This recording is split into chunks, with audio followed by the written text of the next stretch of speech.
Hello जी, नमस्कार, good afternoon. स्वागत है बच्चों आप सभी का डाउटनट लाइव पर।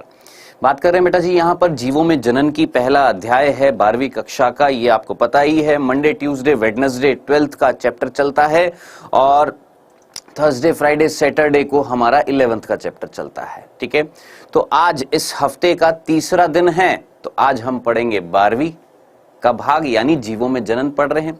कोशिश करेंगे आज इस चैप्टर को पूरा का पूरा निपटा देने की। ठीक है, तो जीवों में जनन की बात कर रहे थे, जिसमें हमारा जो जनन का जो टॉपिक जो चल रहा था वो चल रहा था लैंगिक जनन। ठीक है, आई होप आप सभी आ गए होंगे। हाँ जी, वेलकम है अंशिका, वर्षा, अमरुल्ला, दिशा, बहुत ही बढ़िया। चलिए जी, मोहम्मद आजाज, बिट्टू, डॉक्टर विजेंद्र, अनिरुद्ध, वीर कुमार, कोमल भारती, विनीता, तुषार, दिलशाद, राकेश, राहुल, जोया, सोनम, बहुत बहुत स्वागत है बेटा आप सभी का। Welcome back. ठीक है, चलिए जी, तो जीवों में जनन की बात कर रहे थे। कौन सा पर्टिकुलरली हम बात कर रहे थे यहाँ पर, किसकी? लैंगिक जनन की। ठीक है, मैंने आपको पिछले लेक्चर में लैंगिक जनन क्या होता है ये आप जानते हैं, अच्छे तरीके से जानते हैं। लैंगिक जनन में कहीं ना कहीं जीवों में हमने उनकी लैंगिकता देखी थी, एकल लिंगी है कि द्विलिंगी है। ठीक है, पादपों में भी देखा, जंतुओं में भी देखा, जीवों की लैंगिकता देखी थी। फिर हमने लैंगिक जनन के दौरान जो घटनाएं होने वाली है उनकी बात करी थी। तो मैंने आपको बताया था 3 घटनाएं हैं। क्या? निषेचन, निषेचन से पहले क्या होता है, निषेचन के बाद क्या होता है, यानी 3 घटनाएं हैं।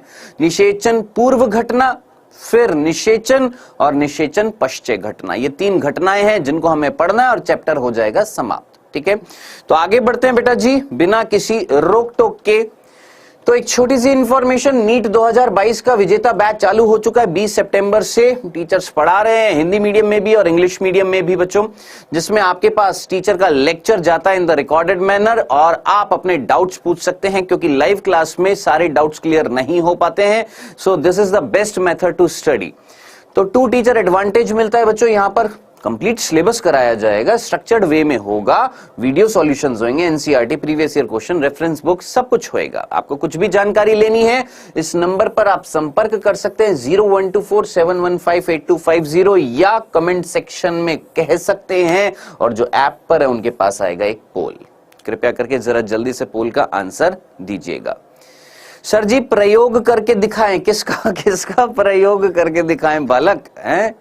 चलो जी, राम राम जी, कैसे हो सर आप? बिल्कुल बढ़िया हैं बाबू, बिल्कुल बढ़िया हैं। चलिए आइए, बातें मत करिएगा। जो सीरियसली पढ़ने आए हैं वो सीरियसली पढ़ेंगे, जो बातें करने आए हैं वो बातें करते रहेंगे। ठीक है ना, मेरी सेहत पर कोई असर पड़ेगा और जो बातें कर रहे हैं उनको तो कोई दिक्कत ही नहीं है, मस्त बातें करो, नो प्रॉब्लम। लेकिन जो सीरियसली पढ़ने आए हैं, कृपया करके उनसे रिक्वेस्ट है, ध्यान से सुनिएगा। आप में से कई बच्चे ऐसे होंगे जो यूट्यूब पर होंगे जो सीरियसली पढ़ रहे हैं, ठीक है, लेकिन चैटिंग की वजह से कई बच्चे चैटिंग करते हैं, जिसकी वजह से आपका ध्यान जो है वो चैटिंग में चला जाता है। तो आपसे रिक्वेस्ट है, उस प्लेटफॉर्म से ऐप पर आ जाइएगा जहां पर चैटिंग नहीं होगी, सिर्फ पढ़ाई होगी। ठीक है, अगर आपको लगता है कि आपको पढ़ाई करनी है तो ऐप पर आइएगा, क्योंकि यूट्यूब पर कई ऐसे बच्चे हैं जो सिर्फ बातें करते हैं। ठीक है, तो आप समझदार हैं, समझदार को इशारा ही काफी है। आई होप समझ गए होंगे मेरी बात को। चलिए बेटा जी, बात कर रहे थे किसकी? लैंगिक जनन की। लैंगिक जनन का मीनिंग क्या होता है ये आप अच्छे तरीके से जानते हैं। एक ऐसा जनन जिसमें 2 जनक की आवश्यकता होती है, दोनों विशेष प्रकार की कोशिकाएं बनाते हैं जिनका नाम होता है युग्मक, नर युग्मक, मादा युग्मक। दोनों का संलयन होता है, दोनों का जुड़ना होता है। प्रक्रिया क्या कहलाती है? निषेचन कहलाती है। शुक्राणु अंडाणु से निषेचन करता है, जिससे क्या बनता है? एक विशेष प्रकार की कोशिका, जिसे हम क्या बोलते हैं? युग्मनज।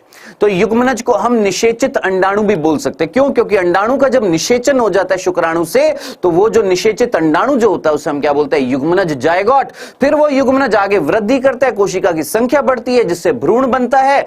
फिर वो भ्रूण आगे चल के शिशु का निर्माण करता है। तो ये सिंपल सी घटनाएं होती हैं किसमें? लैंगिक जनन में। अब यही हमें पढ़ना था लैंगिक जनन में। अब बहुत सारी चीजें जो आज हम पढ़ने वाले हैं।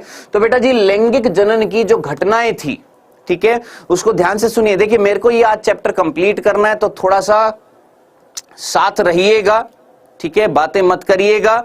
ठीक है, चलिए जी, लैंगिक जनन की कुछ घटनाओं में सबसे पहले मैंने आपको बताया कि भैया लैंगिक जनन में क्या होता है। आपने बोला सर निषेचन होता है, मैंने कहा वेल डन, लेकिन निषेचन से पहले क्या होता है? तो कुछ घटनाएं होती होंगी जिनको हमने बोला निषेचन पूर्व घटना। अब कौन सी होती है अभी बताऊंगा, और निषेचन के बाद भी तो घटनाएं होंगी। कौन सी होंगी? निषेचन पश्चात घटना। अब इन घटनाओं में हो क्या रहा है वो हम पढ़ने वाले हैं। सबसे पहले पढ़ेंगे कौन सी? निषेचन पूर्व घटना, यानी निषेचन से पहले क्या होगा। भैया निषेचन किसका कराना है? युग्मकों का। तो पहले क्या बनाने पड़ेंगे? सर युग्मक बनाने पड़ेंगे। अब युग्मक तो बना दिए, लेकिन उनको फिर स्थानांतरित भी तो करना पड़ेगा। कहां करना पड़ेगा, कैसे करना पड़ेगा, कौन करेगा, वो प्रक्रिया क्या कहलाएगी, युग्मकों का स्थानांतरण। यानी दो चीजें पढ़ने वाले हैं, युग्मक जनन और युग्मक स्थानांतरण। हालांकि युग्मक जनन हमने पढ़ लिया था कल लेक्चर में, मैंने आपको युग्मकों की बात बताई थी। मैंने आपको 3 प्रकार के युग्मक बताए थे, या 3 प्रकार का लैंगिक जनन बताया था। एक ऐसा लैंगिक जनन जिसमें युग्मक कैसे थे, समान थे, यानी समयुग्मक। एक ऐसा जिसमें असमान थे, असमयुग्मक। एक ऐसा जिसमें नर जो है छोटा है और चलायमान है, मादा बड़ा युग्मक है और अचल है, इसको हम बोलते हैं विषम युग्मक। ये सिंपल 3 प्रकार के युग्मक थे। और यह भी बताया था कि क्लेमाइडोमोनास एक ऐसा जीव है जो तीनों प्रकार के युग्मकों को दर्शाता है, यानी लैंगिक जनन के विकास को दर्शाता है। ये मैंने आपको कल बता दिया था। यानी हम ये प्रक्रिया तो पढ़ चुके हैं, कौन सी, युग्मक जनन। अब जरा सोचिए, ये हम पढ़ चुके हैं, अब बचा क्या है, युग्मक का स्थानांतरण। लेकिन ये अभी पूरी नहीं हुई है। कौन सी, ये भी पूरी नहीं हुई है। आपने बोला सर युग्मक जनन का मतलब, मैंने बोला युग्मकों का निर्माण। युग्मक कितने प्रकार के होते हैं ये तो बता दिया, लेकिन युग्मकों का निर्माण कैसे होएगा, कौन करेगा, कौन सी कोशिका करेगी, वो अभी सारी चीजें बताऊंगा। लेकिन उससे पहले प्रभु आने वाला है क्या, quiz. Are you guys ready? हाँ जी, गाइज रेडी हो?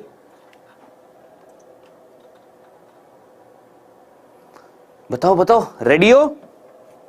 सर ये आज चैप्टर समाप्त हो जाएगा, पूरी कोशिश रहेगी इसको आज समाप्त करने की। चलिए बेटा जी, बिना टाइम वेस्ट किए क्विज का पहला प्रश्न। आज के प्रश्न को थोड़ा सा ना सोचकर करिएगा, क्योंकि हो सकता है आप में से कईयों के गलत हो जाएं, सोच समझ कर करिएगा। पहला प्रश्न बच्चों आपके सामने आता हुआ फर्स्ट, लैंगिक प्रजनन द्वारा उत्पन्न संतति अलैंगिक प्रजनन द्वारा उत्पन्न संततियों की अपेक्षा अधिक विभिन्नता दर्शाती है, क्योंकि लैंगिक प्रजनन एक लंबी प्रक्रिया है। जनकों के युग्मकों का आनुवांशिक संगठन गुणात्मक रूप से भिन्न होता है। युग्मक पदार्थों के 2 विभिन्न प्रजातियों के जनकों से प्राप्त होता है। लैंगिक प्रजनन में डीएनए की अत्यधिक मात्रा सम्मिलित होती है।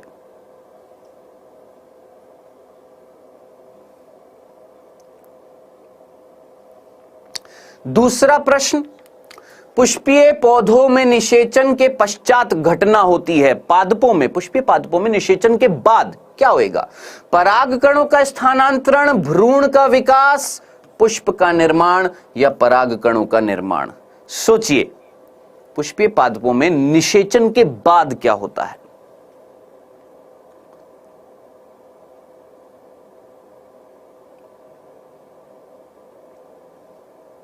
चलिए जी, वेल डन। सिंपल से 2 प्रश्न, जरा जल्दी से मुझे बताएं कितने बच्चों के सही निकले, कितने बच्चों ने दोनों के दोनों सही किए हैं? यस अमरुल्ला, बहुत ही बढ़िया, वेल डन। और कोई, और कोई जिसके दोनों के दोनों सही हुए हैं? चलिए एक बार देख लेते क्या आंसर है। देखिए पहला प्रश्न था बहुत सिंपल सा कि भैया लैंगिक प्रजनन से उत्पन्न जो संतान है और अलैंगिक प्रजनन से उत्पन्न जो संतान है दोनों एक दूसरे से अलग है। कैसे? क्योंकि हम सीधी सी बात जानते हैं कि युग्मकों का जब निर्माण होता है लैंगिक जनन में, तो वो युग्मक 2 अलग अलग जीवों से आ रहे हैं, मतलब अलग अलग मैं बोलूंगा लिंग से आ रहे हैं, एक नर से आ रहा है और एक मादा से आ रहा है, दोनों अलग अलग लक्षण लेकर आ रहे हो। जब आप इन दोनों को जोड़ देते हैं तो जो युग्मनज बनता है उसमें अपने जनकों से क्या होती है, विभिन्नताएं होती हैं। ठीक है, तो सिंपल सा था क्या, जनकों के युग्मकों का आनुवांशिक संगठन गुणात्मक रूप से भिन्न होता है, एक नर युग्मक है और एक मादा युग्मक है, दोनों के गुण अलग हैं। ठीक है, तो जब आप इन दोनों को जोड़ देते हैं तो जो युग्मनज बनेगा उसके अंदर वेरिएशंस आएंगे, चेंजेस आएंगे, परिवर्तन आएंगे। तो सीधा सा आंसर था क्या बेटा जी आपका सेकंड, ये था। ठीक है, दूसरा था कि भैया पौधों में निषेचन के पश्चात क्या होता है। अब बेटा चाहे पौधों की बात करो चाहे जंतुओं की बात करो, निषेचन के पश्चात क्या होता है, भ्रूण का विकास। सिंपल सा था, भ्रूण का क्या होएगा, विकास होएगा। अब पादपों की बात पूछिए तो पादपों में परागकणों का स्थानांतरण होएगा, नहीं वो तो निषेचन से पहले होएगा। परागकणों का निर्माण होएगा क्या, नहीं वो तो निषेचन से पहले होएगा। पुष्प का निर्माण होएगा क्या, नहीं वो तो सबसे पहले होएगा। तो ये तीनों चीजें जो हैं ये तो निषेचन से पहले हो रही हैं, निषेचन के बाद क्या होएगा, सीधा भ्रूण का विकास होएगा। बताओ, वेल डन, मजा आ गया, बहुत ही बढ़िया। सर पहला गलत हो गया ना रे, ऐसी गलती ना करो, कोशिश करो सारे के सारे सही करने की। चलें आगे, आइए अपने टॉपिक पर आते हैं बेटा जी। अब हमारा टॉपिक क्या चल रहा था जरा सोचिए, वापस से याद दिला देता हूं। लैंगिक जनन की घटनाएं, 3 घटना। पहली निषेचन पूर्व घटना, फिर निषेचन और निषेचन पश्चात घटना। निषेचन पूर्व घटना मतलब निषेचन से पहले क्या हो रहा है, 2 चीजें हो रही हैं। क्या? युग्मकों का निर्माण और युग्मकों का स्थानांतरण। हम यहां पर पढ़ रहे हैं युग्मकों का निर्माण। ये तो समझ में आ गया कि युग्मक कितने प्रकार के होते हैं, 3। लेकिन अब हम ये पढ़ने वाले हैं युग्मकों का निर्माण कैसे होएगा, कौन करेगा, किधर से होएगा। ध्यान से सुनिएगा बेटा जी। आप में से कितने बच्चों ने नाम सुना है कवक? फंजाई बोलते हैं। आप में से कितने बच्चों ने नाम सुना है शैवाल? एल्गी बोलते हैं। ठीक है। आप में से कितने बच्चों ने नाम सुना है ब्रायोफाइट? ब्रायोफाइट, अंग्रेजी में भी ब्रायोफाइट। नाम डेफिनेटली सुना होगा। सुना है कि नहीं सुना? सुना है ना?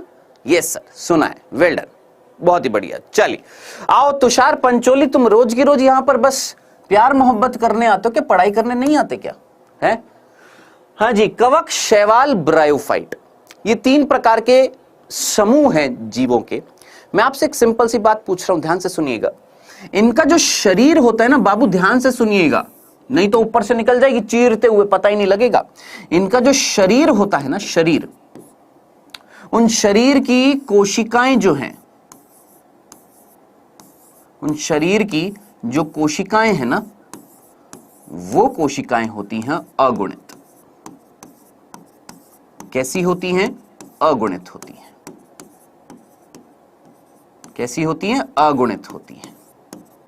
ठीक है। अब आप मुझे बताना, इनके शरीर की कोशिकाएं जो हैं सर, वो हैं अगुणित। मैंने कहा हां जी, ठीक है, नो प्रॉब्लम। अब मैं आपसे पूछता हूं,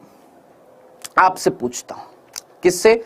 जो हमारे जो प्राणी हैं, प्राणी यानी जंतुओं की हम बात कर रहे हैं, जैसे हमारी बात कर रहे हैं, हम प्राणी जगत के अंतर्गत आते हैं, स्तनधारियों में आते हैं। ठीक है। आपने ये नाम भी सुना होगा टेरिडोफाइट। आपने ये नाम भी सुना होगा जिम्नोस्पर्म। आपने ये नाम भी सुना होगा एंजियोस्पर्म। ठीक है।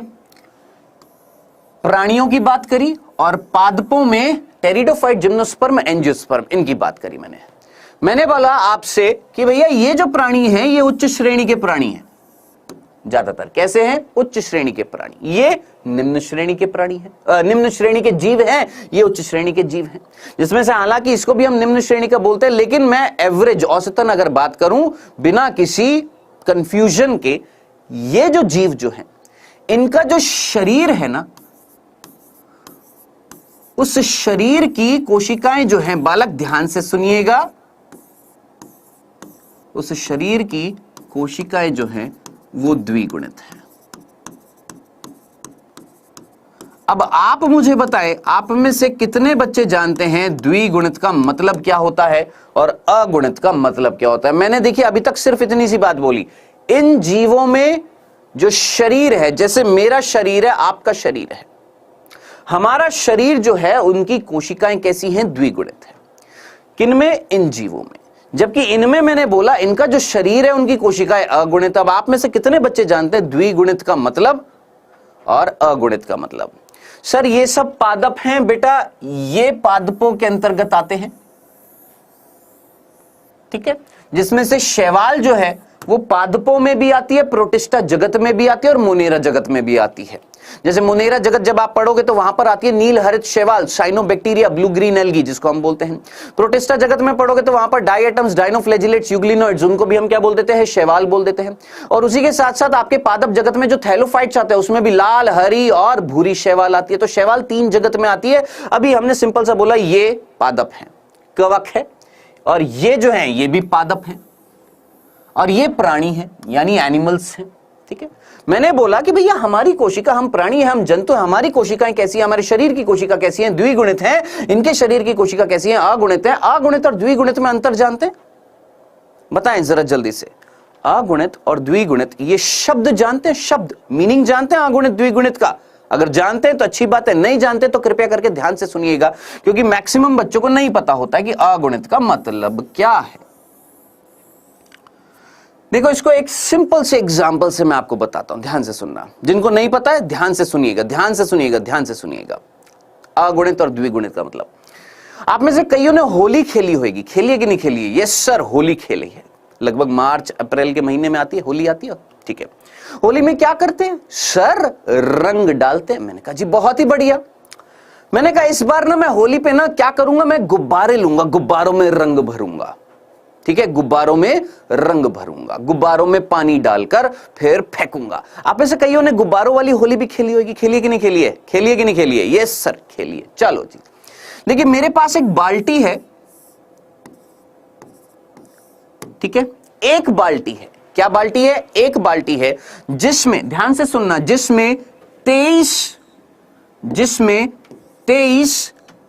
अलग अलग प्रकार के गुब्बारे हैं, अलग अलग रंग के क्या हैं? गुब्बारे हैं, 23, ठीक है। मैंने क्या बोला? मेरे पास बाल्टी है जिसमें 23 मान लेते हैं, यहां पर कितने? 23 गुब्बारे हैं, ठीक है। अब आप मुझे बताएं, क्या वो 23 गुब्बारे एक बाल्टी में है या नहीं है? आप बोलेंगे यस सर, एक बाल्टी में 23 गुब्बारे हैं। मैंने कहा वेल डन, बहुत ही बढ़िया, बहुत ही बढ़िया। अब आप मुझे बताएं, क्या ये 23 गुब्बारे मिलकर एक समूह बना रहे हैं या नहीं बना रहे? क्या ये 23 गुब्बारे मिलकर एक बाल्टी में मिल रहे हैं नहीं मिल रहे? एक समूह बना रहे हैं नहीं बना रहे हैं? एक समूह, एक समुच्चय बना रहे हैं या नहीं बना रहे हैं? अंग्रेजी में हिंदी में बोलते हैं समुच्चय और इंग्लिश में बोलेंगे सेट। 23 गुब्बारे मिलकर एक समूह, एक समुच्चय, एक सेट बना रहे हैं नहीं बना रहे? एक बाल्टी में मिल रहे हैं कि नहीं मिल रहे हैं? यस सर, बिल्कुल मिल रहे हैं, ठीक है। अब इधर देखना, अब मैंने बोला एक और बाल्टी, एक और बाल्टी, ठीक है। उस बाल्टी में भी अब कितने गुब्बारे? सर यहां पर भी 23 गुब्बारे अलग अलग रंग के, ठीक है जी सर जी, समझ में आ गया, 23 गुब्बारे हैं, अलग अलग रंग के हैं। मैंने कहा बहुत ही बढ़िया, बहुत ही बढ़िया। चलो यहां पर भी कितने? 23 गुब्बारे अलग अलग रंग के। सर ये भी एक सेट बना रहे हैं, एक समुच्चय बना रहे हैं। एक बाल्टी 23 गुब्बारों से भरी पड़ी है, ये बाल्टी 23 गुब्बारों से भरी पड़ी है। अब जरा सोचिए, ये पूरा एक समूह है या नहीं है? यस, ये पूरा एक समूह है या नहीं है? यस। अब आप मुझे बताएं, इन दोनों बाल्टियों को अगर मैं जोड़ दूं, इन दोनों बाल्टियों को अगर मैं जोड़कर एक बाल्टी बनाऊं, तो उस बाल्टी में टोटल कितने गुब्बारे आएंगे? आप बोलेंगे सर 46 आएंगे। कितने समुच्चय जुड़ रहे हैं? सर 2। सर 2 सेट जुड़ रहे हैं, सर 2 समुच्चय जुड़ रहे हैं। अगर इतनी सी बात अगर आपको समझ में आ गई है ना प्रभु, तो बस इतनी सी चीज याद रख लीजिएगा, समझ लीजिएगा क्या, कि ये द्विगुणित का मतलब क्या था? कि एक ऐसी कोशिका जिसमें 2 सेट मिल रहे हैं, किसके? गुणसूत्र के। 2 समुच्चय मिल रहे हैं, किसके? गुणसूत्र के। जिसमें से हमारी बात करते हैं, अगर हमारी बात करते हैं तो 23 गुणसूत्रों का एक समूह और 23 गुणसूत्रों का एक समूह, ये दोनों समूह अगर किसी कोशिका में मिल रहे हैं हमारे अंदर, तो ऐसी कोशिका क्या कहलाएगी? द्विगुणित। और जबकि अगर किसी कोशिका में केवल एक समूह मिलेगा, एक सेट मिलेगा, ऐसी कोशिका क्या कहलाएगी? अगुणित कहलाएगी। क्या ये चीज आपको डनाडन क्लियर है? बताएं मुकेश। सर जी कौन सी बुक से लाते हैं उदाहरण? ये बेटा पार्थ पब्लिकेशन नाम से आती है एक बुक ना, ठीक है, वहां से आते हैं ये उदाहरण। ठीक, चले आगे, चले आगे। सिंपल सी बात समझ में आ गई है, क्लियर है? वेल डन, बहुत ही अच्छे। स्वाति, मुकेश, मानसी, आकाश, बहुत ही बढ़िया, वेल डन। चलिए, तो बेटा जी हमारी अगर बात करें तो 23 गुणसूत्र मिलकर क्या बना रहे? एक सेट। अब आप बताएं मुझे, मेरी एक कोशिका को मैंने बोला द्विगुणित, मतलब द्विगुणित का मतलब मेरी कोशिका में कितने सेट मिल रहे हैं? 2 सेट मिल रहे हैं।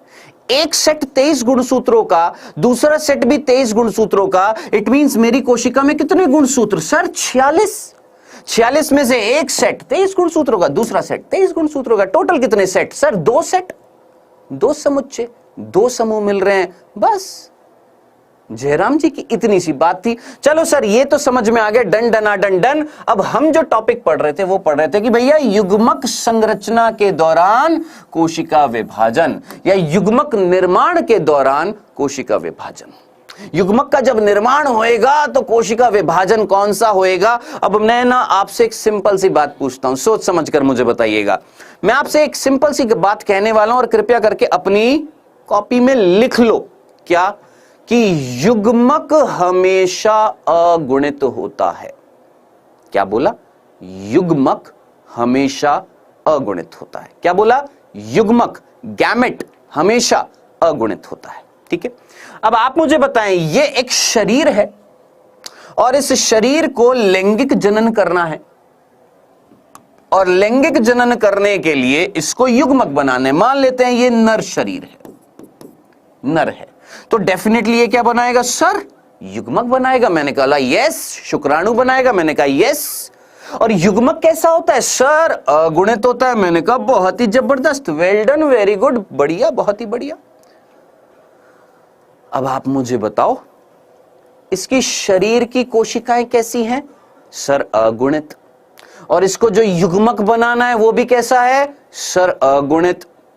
यानी अगुणित कोशिका से अगुणित कोशिका अगर बनानी है प्रभु, तो सोच समझकर मुझे बताओ कौन सा कोशिका विभाजन होएगा। मैं आपको बस इतना सा हल्का सा ना हिंट दे रहा हूं। 2 तरीके के कोशिका विभाजन होते हैं, एक होता है समसूत्री और एक होता है अर्धसूत्री, है ना। समसूत्री में वर्ड क्या आ रहा है? सम और फिर सूत्री। सम का मतलब समान, यानी गुणसूत्रों की संख्या समान रहने वाली है। और अर्धसूत्री जिसमें गुणसूत्रों की संख्या आधी होने वाली है। अब खुद थोड़ी सी अपनी अक्ल लड़ाओ, अपने दिमाग के घोड़े दौड़ाओ और सोच समझकर मुझे बताओ, शरीर है अगुणित और जो युग्मक बनाना है वो भी अगुणित, जबकि यहां पर शरीर है द्विगुणित और जो युग्मक बनाना है वो कैसा बनाना है? अगुणित। आप मुझे बताएं कहां पर गुणसूत्रों की संख्या आधी करनी पड़ रही है, यहां पर कि यहां पर? खुद सोचिए, कहां पर आधी करनी पड़ रही है, यहां पर कि यहां पर? आप सीधा बोलेंगे सर यहां पर 2n से n हो रहा है, द्विगुणित से अगुणित बन रहा है, गुणसूत्रों की संख्या आधी हो रही है, 46 से 23 होएगी ना। अब आप मुझे बताएं, अगर गुणसूत्रों की संख्या अगर आधी करनी पड़ रही है तो कौन सा कोशिका विभाजन कराऊंगा? जल्दी से बताएं कौन सा कोशिका विभाजन कराऊंगा? सीधा सीधा बेटा, यहां पर सीधा सीधा होएगा कौन सा? अर्धसूत्री। नाम में क्या आ रहा है? सर अर्ध। हमेशा बायोलॉजी से क्या करो? पीआर करो, पीआर। कैसे करोगे? उन शब्दों की अहमियत को समझो। अर्ध, फील करो उस वर्ड का मीनिंग। अर्ध का मतलब सर आधा। सूत्री कहां से आया? गुणसूत्र से, यानी एक ऐसा विभाजन जिसमें जनक कोशिका से जब अगली कोशिका बन रही है तो उसमें गुणसूत्रों की संख्या अर्ध हो रही है, आधी हो रही है। अंग्रेजी में बोलते हैं मियोसिस और हिंदी में बोलते हैं अर्धसूत्री। अब आप मुझे बताएं, अगर यहां पर अर्धसूत्री हो रहा है तो यहां पर कौन सा होगा? बताओ यहां पर कौन सा होगा? जल्दी से सर यहां पर कौन सा होगा? बता दो बता दो बता दो बता दो ना, अरे बता दो कौन सा होएगा? यहां पर। I love you biology. आय हाय, मजे कर दिए तुमने। हाँ जी, यहां पर कौन सा होएगा? सोचो सोचो सोचो। यहां पर अर्धसूत्री के समसूत्री, शरीर अगुणित और जो विभाजन से कोशिका बनेगी वो भी अगुणित।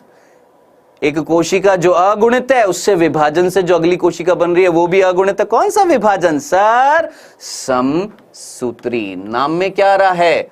एक ऐसा विभाजन जिसमें गुणसूत्रों की संख्या समान रहेगी, यानी माइटोसिस।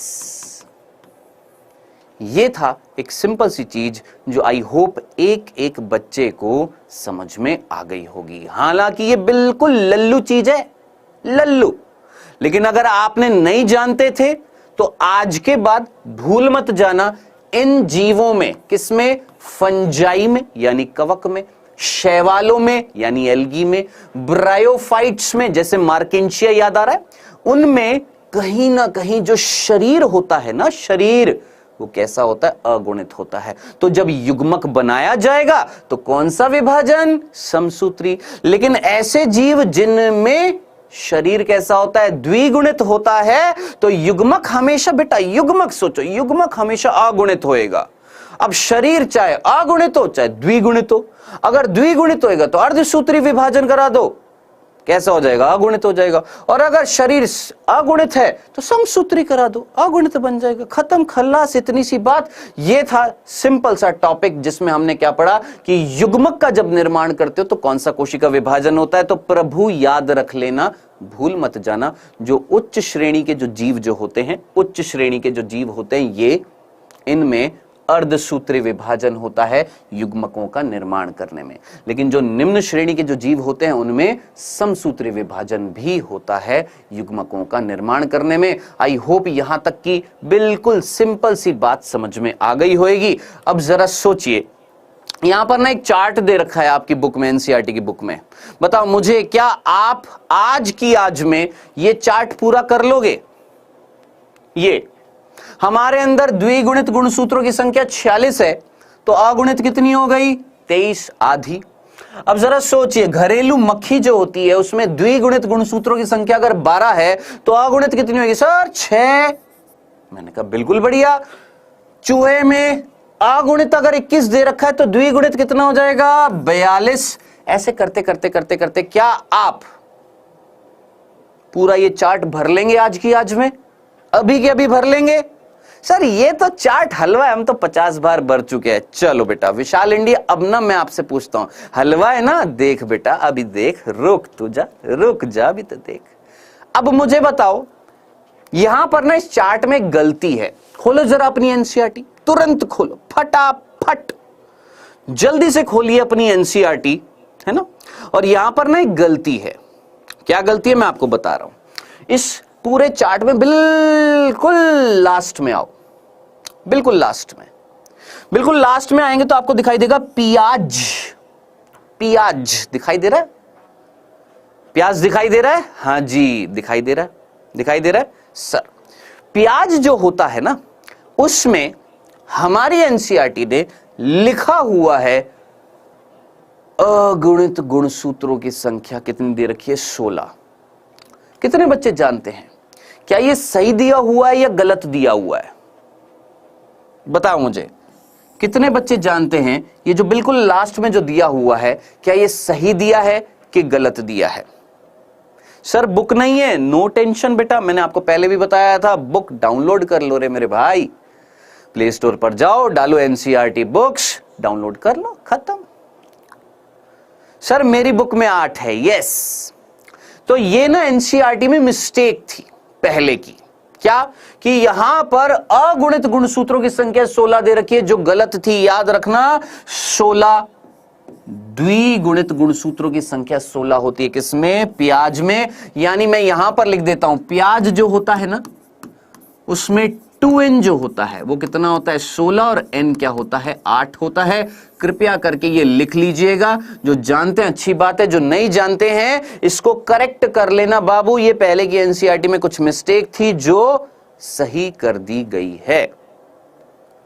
हाँ जी ठीक है, डन डन डन डन, भूलेंगे तो नहीं। प्याज में द्विगुणित गुणसूत्रों की संख्या 16, तो अगुणित की 8। ओके जी, चलें जी, नो प्रॉब्लम। आइए आगे बढ़ते हैं। तो हम पढ़ रहे थे निषेचन से पूर्व घटना, जिसमें हमने पहली कंप्लीट कर दी है क्या, युग्मक जनन यानी गैमेटोजेनेसिस यानी युग्मकों का निर्माण। हमने देखा भैया युग्मक जो होते हैं वो 3 प्रकार के होते हैं, समयुग्मक, असमयुग्मक, विषम युग्मक। ठीक है सर। फिर हमने देखा जब युग्मकों का निर्माण होता है तो कौन सा कोशिका विभाजन होता है, वो डिपेंड करता है शरीर पर। अगर शरीर की कोशिका कैसी है, द्विगुणित, तो अर्धसूत्री विभाजन होएगा, और अगर शरीर की कोशिका अगुणित है तो समसूत्री विभाजन होएगा। बस इतनी सी बात। ठीक है, चलें आगे। द्विगुणित अगुणित का मतलब मैंने आपको बता दिया। एक कोशिका द्विगुणित कब कहलाएगी, जब उसके अंदर 2 समुच्चय मिलेंगे, 2 सेट मिलेंगे, किसके, क्रोमोसोम्स के, गुणसूत्रों के, तो उसको हम बोलते हैं द्विगुणित। और अगुणित का मतलब जिसमें केवल एक ही समूह मिलेगा, एक ही सेट मिलेगा, किसका, गुणसूत्रों का, उसे हम क्या बोलेंगे, अगुणित। क्लियर है, चलें आगे। अब दूसरा चरण क्या था, दूसरा चरण क्या था सर, युग्मक स्थानांतरण। दूसरा चरण किसका था, जरा सोचिए, चरण किसका था, निषेचन से पहले का था। क्या कि भैया ये जो युग्मक कहां गया, हाँ ये रहा, ये युग्मक आ रहे हैं, किसके पास आ रहे हैं सर, मादा युग्मक के पास आ रहे हैं। यानी युग्मकों का क्या करना है सर, स्थानांतरण करना है। करना है कि नहीं करना है, यस सर बिल्कुल करना है। आइएगा युग्मकों का स्थानांतरण कराते हैं। देखिए युग्मकों के अगर स्थानांतरण की अगर मैं बात करूं, हाँ जी भैया सर लाइव क्लास कब चलती है, 12:30 बजे चलती है बाबू। हाँ जी, और कुछ चलें आगे।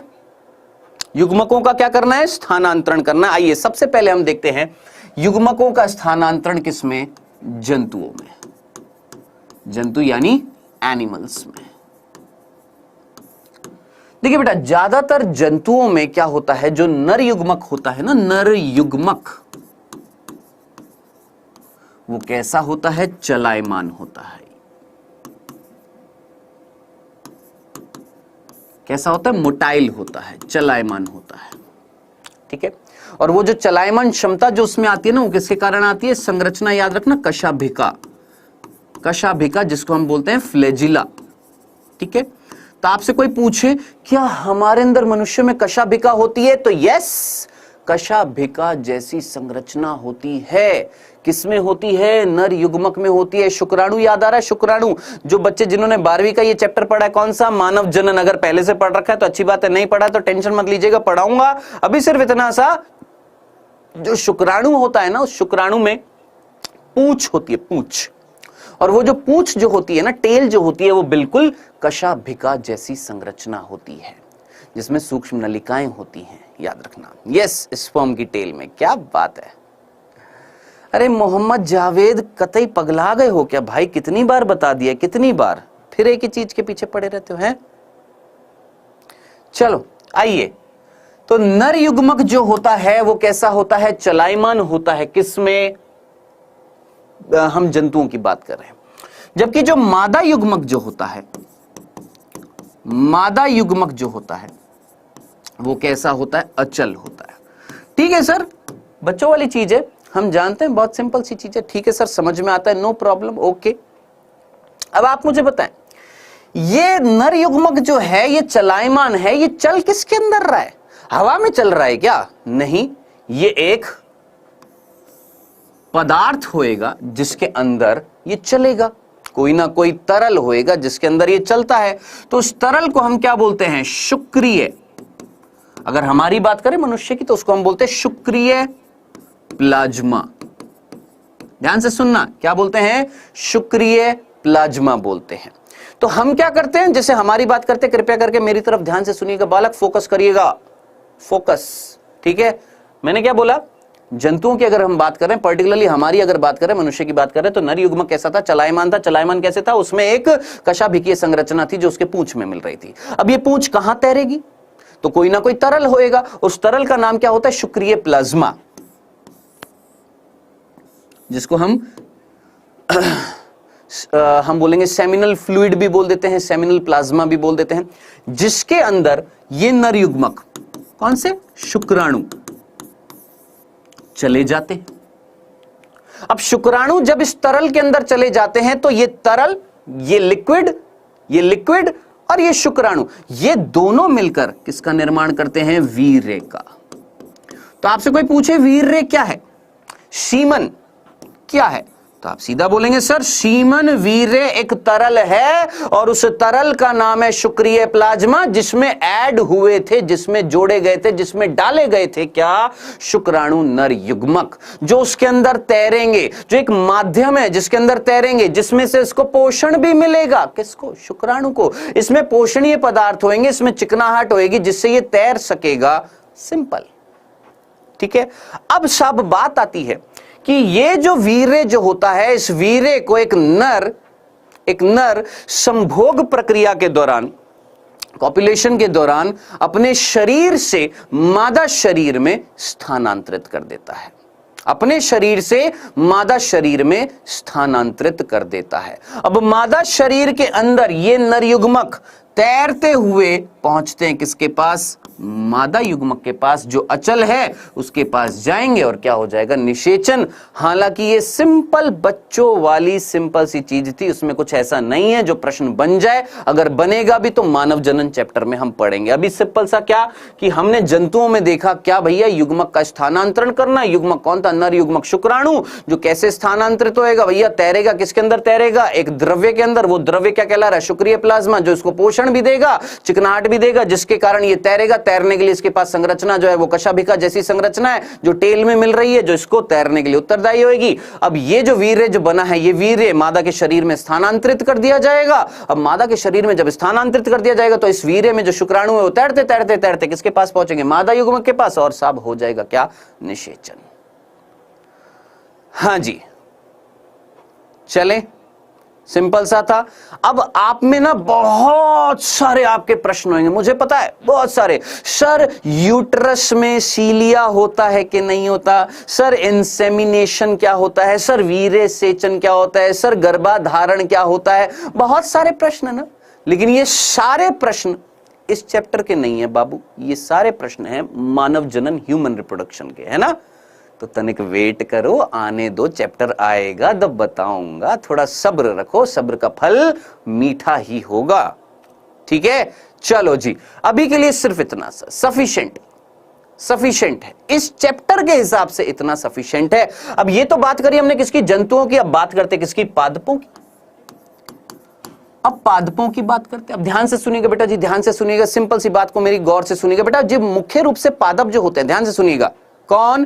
पादप यानी प्लांट्स, यानी वनस्पति। उनको ना हम 5 समूह में बांटते हैं। कौन कौन सा? Sir thallophyte. सर हिंदी में क्यों नहीं लिख रहे हो? लो जी, थैलोफाइट, एक ही तो चीज है। ब्रायोफाइट। सर हिंदी में क्यों नहीं? आलो भैया, ब्रायोफाइट। टेरिडोफाइट नहीं लिख रहा हिंदी में, टेरिडोफाइट। चलो अब ध्यान से सुनिएगा, ये जो ब्रायोफाइट, थैलोफाइट, टेरिडोफाइट, ये जो पादप जो होते हैं ना आपके, ये वो पादप है जिनमें बीज नहीं होते हैं, बीज रहित होते हैं, जिनको हम एक समूह के अंतर्गत रखते हैं, क्रिप्टोगेम्स। क्या नाम देते हैं? क्रिप्टोगेम्स। लिख देता हूं यहां पर, क्रिप्टोगेम्स या गेमस। तो आपसे कोई पूछे क्रिप्टोगेमस कौन होते हैं, तो याद रखना हम पादप जगत को, वनस्पति जगत को 2 समूह में बांटते हैं। एक होता है क्रिप्टोगेमस। क्रिप्टोगेमस का मतलब जिसमें बीज नहीं होंगे, जैसे थैलोफाइट, ब्रायोफाइट, टेरिडोफाइट, बीज नहीं होंगे। और दूसरा जो समूह होता है, ध्यान से सुनना, जिसको हम बोलते हैं फिनेरोगेमस। अब ध्यान से सुनिएगा, मैंने हमेशा बोलता हूं क्या कि बायो जब भी पढ़ते हो तो एक चैप्टर का लिंक दूसरे चैप्टर से होता है, दूसरे का तीसरे से होता है, तीसरे का चौथे से होता है, कहीं ना कहीं कनेक्शन तो बैठता है भैया। अब जरा सोचिए, ये सारी चीजें जो मैं आपको बता रहा हूं ये किससे संबंधित है? ये 11वीं कक्षा के 3रे अध्याय वनस्पति जगत से संबंधित है। क्योंकि जब हम वनस्पति जगत पढ़ते हैं, प्लांट किंगडम पढ़ते हैं, तो हम प्लांट्स का क्लासिफिकेशन करते हैं, उनका वर्गीकरण करते हैं, तो 2 समूह में करते हैं। कौन सा? क्रिप्टोगेमस और फिनेरोगेमस। क्रिप्टोगेमस के अंतर्गत ये 3 प्रकार के पादप आते हैं, थैलोफाइट, ब्रायोफाइट, टेरिडोफाइट। और फिनेरोगेमस के अंतर्गत कौन आते हैं? जिम्नोस्पर्म। कौन आते हैं? जिम्नोस्पर्म और एंजियोस्पर्म। अब जिम्नोस्पर्म को हम बोलते हैं अनावृत बीजी, और एंजियोस्पर्म को हम बोलते हैं आवृत बीजी। ठीक है। अब वही वाली चीज है बेटा जी, सोच समझकर मुझे बताया कि नोकिया 555 पहले आया था कि आईफोन बाद में आया था। आप यही बोलेंगे सर नोकिया 555 पहले आया था, आईफोन बाद में आया था। आधुनिक कौन है सर? आईफोन है। नोकिया 555 पुराना है, उसमें सिर्फ एक ही गेम मिलता था, वो सांप सीढ़ी वाला टर टर टर टर टर। लेकिन आज की डेट में बहुत सारे गेम्स होते हैं। यानी आधुनिकता अगर देखें, हम लक्षण देखें, आधुनिक लक्षण देखें, तो किसमें ज्यादा होते हैं सर? आईफोन में ज्यादा होते हैं। मैं आपसे एक सिंपल सी बात कह रहा हूं, ध्यान से सुनिएगा। इस पृथ्वी पर सबसे पहले जो वनस्पति जो माने गए हैं, सबसे पहले जो पादप माने गए हैं जो इस पृथ्वी पर आए हैं, वो आए हैं thallophyte, then bryophyte, then pteridophyte, then gymnosperm, then angiosperm. अब आप मुझे बताएं सबसे ज्यादा आधुनिक कौन? Sir angiosperm. सबसे ज्यादा प्राचीनतम कौन? थैलोफाइट्स। अब जिनके ये भेजे में घुसी है, अच्छी बात है, नहीं घुसी है टेंशन मत लेना, वनस्पति जगत में वापस से बताऊंगा। हां जी, अरे लाइलीमा बेटा, अगर मैं ऐसा करने लग गया तो फिर तो खिंच लिया कोर्स। हां जी सर, हिंदी इंग्लिश दोनों में बताओ। बेटा फिनेरोगेमस को ना इंग्लिश में फिनेरोगेमस बोलते हैं, क्रिप्टोगेमस को इंग्लिश में क्रिप्टोगेमस बोलते हैं। इंग्लिश में लिख दिया थैलोफाइट को, हिंदी में भी लिख दिया थैलोफाइट। ब्रायोफाइट को इंग्लिश में भी ब्रायोफाइट, टेरिडोफाइट को इंग्लिश में भी टेरिडोफाइट। जिम्नोस्पर्म को हिंदी में लिख दिया मैंने अनावृत बीजी। एंजियोस्पर्म इंग्लिश के वर्ड है ये, एंजियोस्पर्म इंग्लिश में बोलते हैं एंजियोस्पर्म, जिसको हम हिंदी में बोलते हैं आवृत बीजी। ठीक है, चलिए जी, अब ध्यान से सुनिएगा, समझने वाली बात है। इनमें से कौन से पादप है जो निम्न श्रेणी के? आप सीधा बोलेंगे सर ये वो पादप है जो निम्न श्रेणी के हैं, ये वो पादप है जो उच्च श्रेणी के। निम्न श्रेणी, उच्च श्रेणी, निम्न श्रेणी, उच्च श्रेणी। ठीक है सर, समझ में आ गया।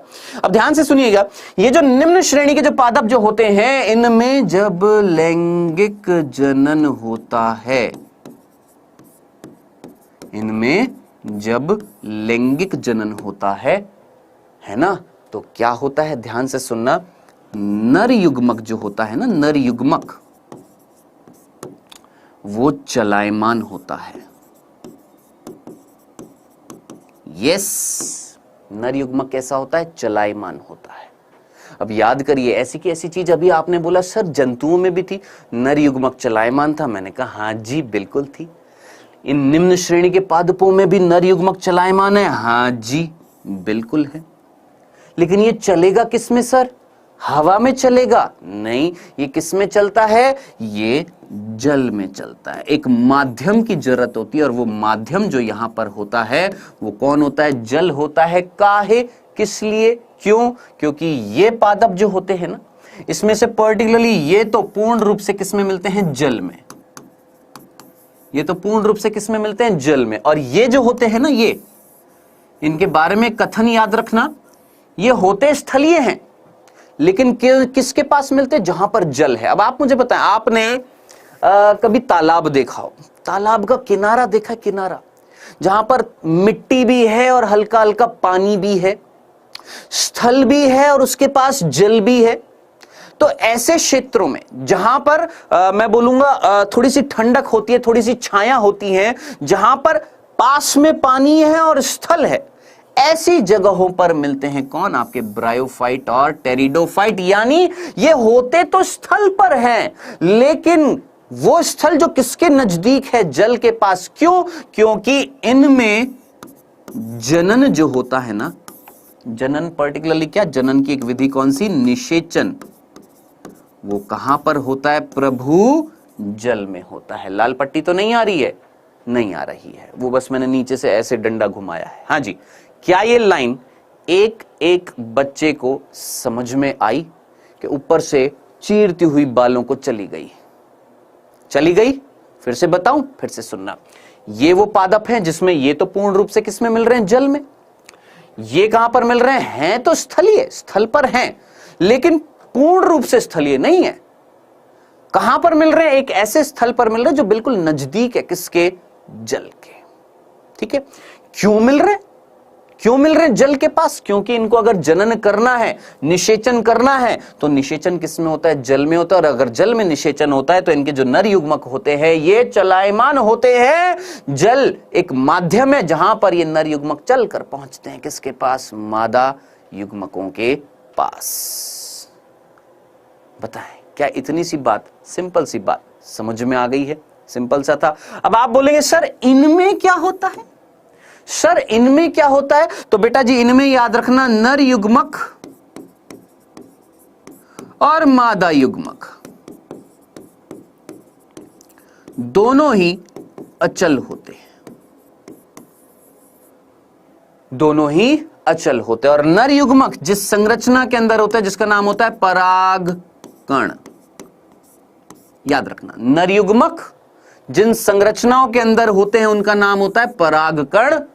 ये परागकण अचल होते हैं, अपने आप नहीं चल सकते हैं, इनको चलाया जाता है, एक जगह से दूसरी जगह ले जाया जाता है। जरा देखो, देखो ले जाया जा रहा है, कौन लेकर जा रहा है? सर कीड़े लेकर जा सकते हैं, सर पक्षी लेकर जा सकते हैं, सर चमगादड़ लेकर जा सकते हैं, सर घोंगा लेकर जा सकता है, सर हवा लेकर जा सकती है, सर पानी लेकर जा सकता है। तो कहीं ना कहीं ये विधि जिसमें कौन जा रहे हैं भैया? परागकण, जो नर युग्मक नहीं है। लिख लो अभी के अभी, लिख लो अभी के अभी। क्या? परागकण नर युग्मक नहीं है, परागकण के अंदर मिलते हैं नर युग्मक, परागकण के अंदर मिल रहे हैं नर युग्मक।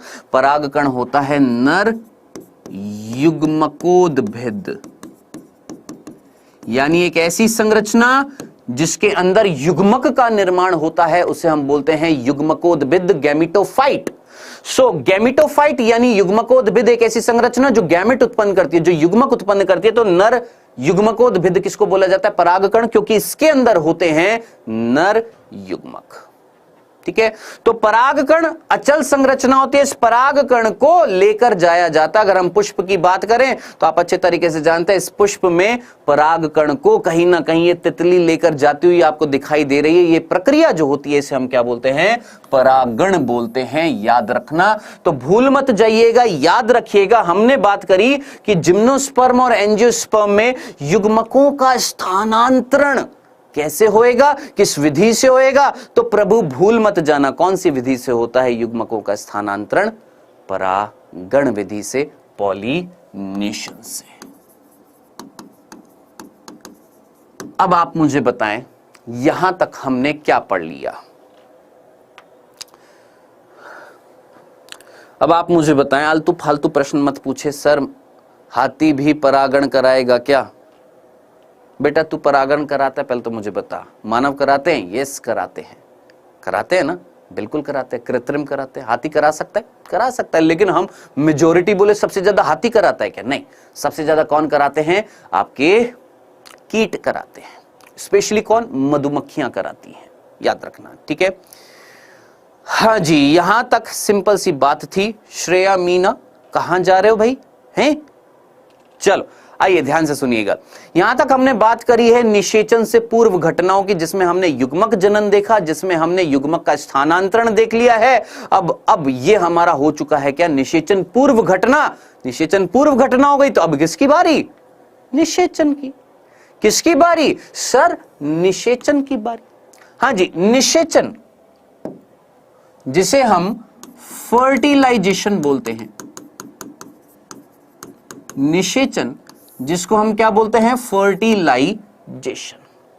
ठीक है, क्लास रुक गई है? नहीं प्रभु, क्लास नहीं रुकी है। निषेचन यानी फर्टिलाइजेशन। अब मैं आपसे पूछूंगा, ये निषेचन कहां होता है? शरीर के अंदर होता है कि बाहर होता है? जल्दी से मुझे आंसर देना, बिल्कुल हल्का फुल्का सा प्रश्न है।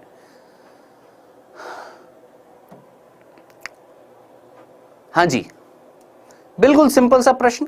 ये निषेचन शरीर के अंदर होता है कि शरीर के बाहर होता है? सिंपल सा।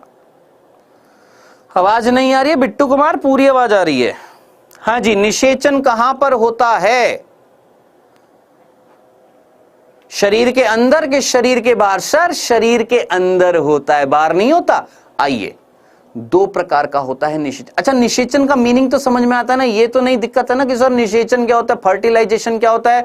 तो एक नर युग्मक जब मादा युग्मक के साथ संलयन करता है, उसके साथ जुड़ता है, उसका जो जीव द्रव्य है उसके अंदर जाता है, इस प्रक्रिया को हम क्या बोलते हैं? निषेचन। शुक्राणु अंडाणु के साथ जुड़ता है, संलयन करता है, इसको हम बोलते हैं निषेचन। एम्फीमिक्सिस भी बोल देते हैं, एम्फीगोनी भी बोल देते हैं, सिनगेमी भी बोल देते हैं, फर्टिलाइजेशन भी बोलते हैं, निषेचन भी बोलते हैं। सिंपल सा था। ठीक है। अब बात आ रही है निषेचन कहां होएगा, तो बेटा जी निषेचन होता है 2 प्रकार का। कौन कौन सा, ध्यान से सुनना। सबसे पहली चीज, निषेचन जो होता है वो कितने प्रकार का होता है, 2 प्रकार का। सबसे पहला निषेचन जो हम बात करने वाले हैं यहां पर, कौन सा, बाह्य निषेचन। नाम में जरा सोचिए क्या आ रहा है, बाह्य निषेचन यानी एक्सटर्नल फर्टिलाइजेशन। एक्सटर्नल फर्टिलाइजेशन यानी एक ऐसा निषेचन जो शरीर के बाहर होगा। Simple simple. क्या, एक नर है जिसने नर युग्मक बनाए और बहुत सारे,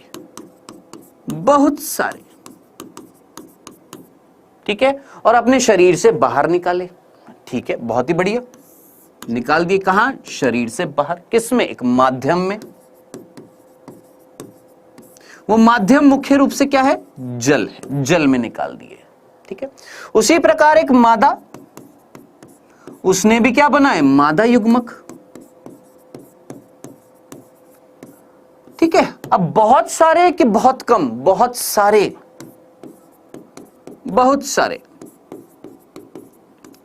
और इसने भी कहां निकाल दिए, बाहर, शरीर से बाहर। सपोज मैं एक मादा हूं, हमेशा बायोलॉजी के एग्जाम्पल अपने ऊपर लिया करो, चाहे नर की बात करो चाहे मादा की। अब जैसे सपोज मैं नर हूं, मैंने नर युग्मक बाहर निकाल दिए शरीर से, कहां, जल में। उसी प्रकार मैं एक मादा हूं, मैंने क्या निकाले, मादा युग्मक, कहां, शरीर से बाहर। अब आप मुझे बताएं, हमारी अगर बात करते हैं, मनुष्य की बात करते हैं, तो याद रखना, देखिए मनुष्य की अगर हम बात करते हैं, ह्यूमंस की अगर बात करते हैं, तो मनुष्यों में नर युग्मक तो बहुत सारे बनते हैं, करोड़ों में बनते हैं, करोड़ों में बनते हैं भैया। 30 करोड़, 20 करोड़ से लेकर 30 करोड़ एक बार में क्या निकलते हैं, वीर्य में क्या निकल जाते हैं, आपके शुक्राणु निकल जाते हैं। करोड़ों की बात कर रहे हैं, करोड़ों की। यहां पर भी बहुत सारे, करोड़ों की संख्या में नर ने क्या निकाले हैं, युग्मक निकाले हैं शरीर से बाहर। लेकिन मनुष्य में अगर मादा युग्मक की बात करते हैं ना, तो एक महीने में जो चक्र जो होता है, जिसको हम आर्तव चक्र बोलते हैं, उसमें जो मादा युग्मक जो होता है, एक निकला। सामान्य परिस्थिति में एक निकला। अब आप मुझे बताएं, मादा युग्मक बहुत सारे निकलते हैं मनुष्य में कि एक निकल रहा है, एक महीने में एक निकल रहा है। लेकिन यहां पर जरा सोचिए, आपने बोला सर यहां पर तो मादा युग्मक बहुत सारे निकल रहे, क्यों भैया?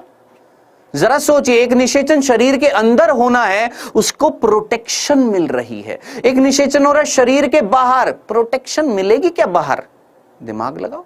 अगर सोचिए यही मादा अगर थोड़े से युग्मक निकालती, सोचिए 5-10 युग्मक निकालती, हो सकता है वो युग्मक कहीं बाहर निकलकर जल में खंडित हो जाते, खत्म हो जाते, नष्ट हो जाते, कोई खा जाता उनको, अब खराब हो जाती पूरी प्रक्रिया, निषेचन नहीं हो पाता। तो इसीलिए जब निषेचन होता है ना बाह्य, तो दोनों नर भी और मादा भी बहुत ही अधिक संख्या में क्या निकालते हैं, युग्मक निकालते हैं। और वो युग्मक एक माध्यम में, मुख्य रूप से माध्यम क्या है यहां पर, जल में क्या करते हैं, निषेचन करते हैं। ऐसा निषेचन क्या कहलाता है, बाह्य निषेचन कहलाता है। अब आप फाइनली पूछेंगे सर ये बाह्य निषेचन किसमें मिलता है, तो 2 सिंपल से उदाहरण जो हम बचपन से पढ़ते आ रहे हैं, बचपन इन द सेंस मतलब 9th-10th क्लास से पढ़ते आ रहे हैं। मेंढक में निषेचन कैसा होता है, बाह्य होता है।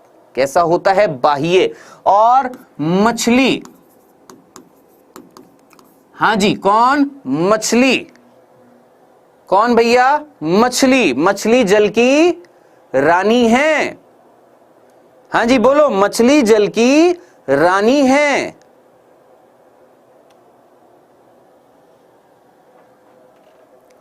बोलो बोलो, मछली जल की रानी है, रात को पका के खानी है। हैं जी? तो याद रखना बेटा जी, मेंढक में सिंपल उदाहरण और मछली में क्या क्या मिल रहा है आपका, बाह्य निषेचन। अब रुको तनिक रुको, ध्यान से सुनो। आप जानते हैं मछलियां कितने प्रकार की होती है? मुख्य रूप से 2 प्रकार की होती है मछलियां। मछलियां कितने प्रकार की होती है? 2 प्रकार की होती है। ठीक है, हाँ जी भैया, मैं नाम नहीं ले रहा इसलिए। अंसारी, रंजीत, पुष्कर, निशु, राघवेंद्र, विजेंद्र, प्रिया, शाहिना, राधा, राखी, अर्षिता, सुनीता, डॉक्टर अभिषेक, प्रियंका, राहुल, निशु, पुष्कर, बस खुश। हाँ जी, चले आगे। ध्यान से सुनिएगा। मैंने बोला मछली कितने प्रकार की है, तो 2 प्रकार की होती है। एक होती है अस्थिल मछलियां और एक होती है उपास्थल मछलियां। एक ऐसी मछलियां जिनके अंदर हड्डियां मिलती है और एक ऐसी मछलियां जिनके अंदर हड्डियां नहीं उपास्थियां मिलती है। काम करो, अपने नाक पर हाथ लगाओ, ऐसे करो, ऐसे हिल रही है, ये संरचना हिल रही है, क्या है ये है उपास्थि, जिसको हम बोलते हैं कार्टिलेज। पीछे हाथ लगाओ नाक के, इसको हिलाकर देखो, हिल रही है क्या? बहुत ही कठोर है, ये क्या है? अस्थि, इसको हम बोल रहे हैं बोन। ठीक है, तो दो प्रकार की मछलियां होती है, एक वे मछलियां जिनका कंकाल, अंदर से कंकाल किससे बना होता है? अस्थियों से, उनको हम बोलते हैं अस्थिल मछली, जिसको अंग्रेजी में बोलते हैं बोनी फिश। ठीक है, तो आपने याद रखना है मुख्य रूप से जो अस्थिल मछलियां होती है ना, जिनके अंदर अस्थियां होती है ना, ध्यान से सुनना, जो अस्थिल मछलियां होती है जिनके अंदर अस्थियां होती हैं, भूल मत जाइएगा, उन मछलियों में निषेचन होता है। कहां? बाह्य। ज्यादातर बाह्य निषेचन किसमें मिलता है? आपके अस्थिल मछलियों में, बोनी फिशेस में। बोनी का मतलब बोन्स जिनमें होंगी। ठीक है, अब इतना तो आप समझ गए होंगे कि उपास्थल मछलियों में कहां होगा। सोचो, उपास्थल मछलियों में कहां होगा? हमारे अंदर कहां होता है? तो सीधा सीधा अंतः या आंतरिक निषेचन, जिसमें निषेचन कहां होता है? शरीर के अंदर। जिसमें निषेचन अगर शरीर के अंदर होता है तो नर युग्मक तो बहुत सारे निकाले जाते हैं, बहुत सारे निर्मित किए जाते हैं, जिसमें से कुछ ही मादा युग्मक तक पहुंच पाते हैं और मादा युग्मक बहुत ही निम्न मात्रा में निकलते हैं। अब आप बोलेंगे एक निकलते, देखो एक भी निकल सकते, कई भी निकल सकते हैं। जैसे अगर कुत्ते बिल्ली की अगर मैं बात करूं तो लगभग 10-12 निकल जाते हैं, लेकिन अगर मनुष्य की बात करूं तो सामान्य रूप से एक निकल रहा है, एक आर्तव चक्र में एक निकल रहा है, क्योंकि मनुष्यों में जो चक्र मिलता है वो कौन सा मिलता है? आर्तव चक्र मिलता है। हम उसे मेंस्ट्रुअल साइकिल बोलते हैं। ठीक है, और जो दूसरे जो जीव है, कुत्ता बिल्ली, जिनको हम नॉन प्राइमेट्स बोलते हैं, उनके अंदर हम बोलते हैं क्या बेटा जी? ईस्ट्रस चक्र मिलता है, ईस्ट्रस चक्र। ठीक है, अब मेंस्ट्रुअल साइकिल क्या होती है, ईस्ट्रस साइकिल क्या होती है, यह आएगा किसमें? मानव जनन में, तब वहां पर बताऊंगा। ठीक है, अभी के लिए सिर्फ इतना, मादा युग्मक बहुत कम मात्रा में निकलते हैं, नर युग्मक बहुत ज्यादा मात्रा में निकलते हैं। क्यों कम मात्रा में निकल रहे हैं? क्योंकि मादा के शरीर के अंदर ही, किसके अंदर? मादा शरीर में क्या हो रहा है? निषेचन हो रहा है। मादा के शरीर के अंदर क्या हो रहा है? निषेचन हो रहा है। तो नर ने बहुत सारे युग्मक छोड़ दिए मादा शरीर में। अब वो युग्मकों में से कुछ युग्मक खराब हो जाएंगे, कुछ युग्मकों की आकृति खराब होएगी, कुछ की चलायमान क्षमता वीक होएगी, तो कुछ ही पहुंच पाएंगे, जिसमें जो सबसे पहले पहुंचेगा वो मादा युग्मक के साथ जुड़कर निषेचन कर देगा। क्योंकि मादा युग्मक बहुत कम है। क्यों कम है? क्योंकि निषेचन कहां हो रहा है? शरीर के अंदर। तो आप मुझे बताएं, उत्तर जीविता जो होएगी जीवन की, वो कहां ज्यादा होएगी? जीने की क्षमता जो होएगी, उत्तर जीविता जो होएगी, जिंदा रहने की, वो कौन से जीवों में ज्यादा होएगी? जिनमें निषेचन आंतरिक होएगा या जिनमें बाह्य होएगा? सोच समझकर मुझे बताएंगे। निषेचन बाहर हो रहा है, यहां पर निषेचन शरीर के अंदर हो रहा है। विकास यहां पर ज्यादातर कहां पर होएगा? अंदर ही होएगा, बाहर भी हो सकता है। मैं सिंपल सी बात पूछ रहा हूं, यहां पर बाहर हो रहा है, तो अब आप मुझे बताएं, कहीं ना कहीं शिकारी कहां होंगे? बाह्य निषेचन में शिकार कर लेंगे कि आंतरिक निषेचन में शिकार कर लेंगे? ऑब्वियसली बात है, जो बाह्य निषेचन होगा उसमें शिकारी शिकार कर सकते हैं। किसका? इन युग्मकों का। युग्मकों को खत्म कर सकते हैं, जो युग्मनज बनता है उसको खत्म कर सकते हैं। तो इसीलिए बहुत ज्यादा मात्रा में निकलते हैं ये युग्मक। इसीलिए उत्तर जीविता जो होती है यहां पर कम होती है, लेकिन यहां पर उत्तर जीविता जो होती है जीवन की, वो ज्यादा होती है। हां जी, क्या ये सिंपल सी बात समझ में आ गई है? चलिए, तो ये थे निषेचन के प्रकार। ये बाबू हो गया है निषेचन। अब इसके बाद लास्ट टॉपिक जो बचा है वो है निषेचन पश्चात घटनाएं। अब बेटा जी, निषेचन के बाद क्या होता है? सिंपल सी दो चीजें होती है। निषेचन होने के बाद क्या बनता है? एक कोशिका जिसका नाम है युग्मनज, जिसको हम बोलते हैं जायगोट।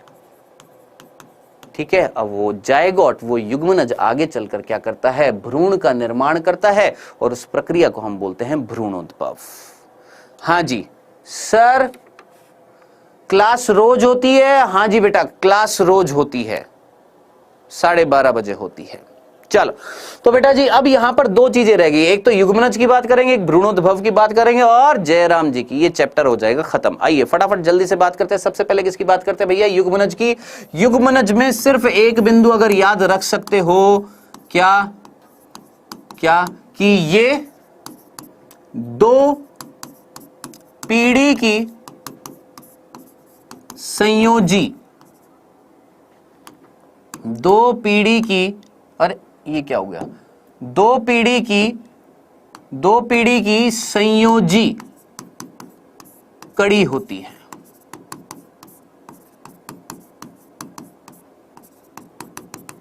अब इंग्लिश मीडियम वाला बच्चा बोलेगा अरे सर कड़ी की बात करो, चावल भी बना दो, चावल कड़ी खा लेंगे यहां पर, है? तो दो पीढ़ी के बीच की संयोजी कड़ी होती है। अब आप बोलेंगे सर क्या, समझ नहीं आया, ध्यान से सुनिए। देखिए, मेरे माता मेरे पिता, माता का शरीर, पिता का शरीर, माता के शरीर ने युग्मक उत्पन्न किया, पिता के शरीर ने भी युग्मक उत्पन्न किया, निषेचन हुआ, युग्मनज बना। क्या बना? फाइनली निषेचन से युग्मनज बना। ठीक है सर, युग्मनज क्या थी? कोशिका थी। अब ये युग्मनज आगे चलकर किसका निर्माण कर रहा है? मेरा यानी शरीर का, मेरा यानी किसी शरीर का। अब आप मुझे बताएं, ये एक पीढ़ी थी, ये भी एक पीढ़ी है, ये एक पीढ़ी है, ये जनक है, ये उनकी संतान है। ये दो पीढ़ियां हैं, एक ये पीढ़ी है और एक ये है। अब इन दो पीढ़ियों के बीच की जो संयोजी कड़ी जो है, जो कड़ी चावल है यहां पर, संयोजी कड़ी जो है वो कौन है? सर जायगोट ही तो है। कौन है? जायगोट है। ठीक है, तो याद रखना ये प्रश्न ना नीट में पूछा गया है। दो पीढ़ियों के बीच की संयोजी कड़ी, कनेक्टिंग लिंक कौन होती है? भूल मत जाना, सीधा सीधा प्रश्न आता है ये वाला, भूलिएगा मत, कृपया करके अपनी कॉपी में लिख लीजिएगा। कौन होती है? युग्मनज होती है। सर जी चाय पी लो? हाँ जी पिएंगे, अभी पिएंगे। मादा युग्मक में केवल एक ही शुक्राणु निषेचित करता है, सामान्य परिस्थिति में एक, लेकिन असामान्य परिस्थिति में कई कर सकते हैं, जिसको हम पॉलीस्पर्मी, बहुशुक्राणुता भी बोल देते हैं उसको। ठीक है, अभी क्वेश्चन मत पूछिए कृपया करके, पहले मुझे समाप्त करने दीजिएगा, और जिनको क्वेश्चन पूछें कृपया करके कमेंट सेक्शन में क्वेश्चन पूछ लीजिएगा। प्रभु इतना तो बात मान सकते हो ना मेरी? नहीं मान सकते? इतनी बात मान सकते हो?